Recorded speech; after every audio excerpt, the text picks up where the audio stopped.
The amount of Russian people who hate their own country, it is crazy to me. So at one of my old jobs, I remember I saw this one customer. He was a Russian dude, right? Didn't really know how to speak Russian well. So I looked at him and I started speaking Russian, even though I can speak it, but I make visible mistakes, but I can honestly communicate in Russian at my level right now. So that's what I did.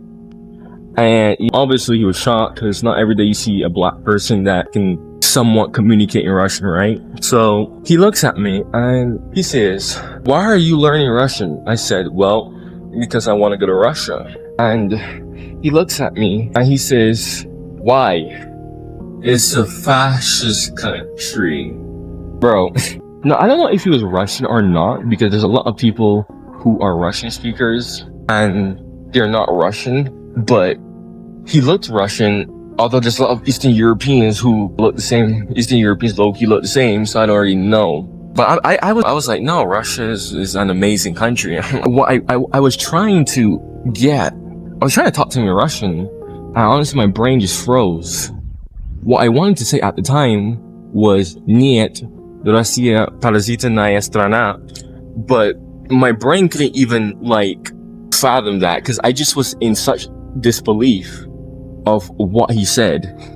Do you know what fascism even means? Russia is not a fascist country. It's just crazy, just how many Russian people are just so brainwashed by propaganda that they would label their own country. Now granted, I don't know if it was Russian or not, but still, it's just insane to me how this Russophobic just plague is just everywhere, how ridiculous it is. It's gonna be a part 2 of that, because there's another story. I can't really explain it right now, but that one is a lot more insane.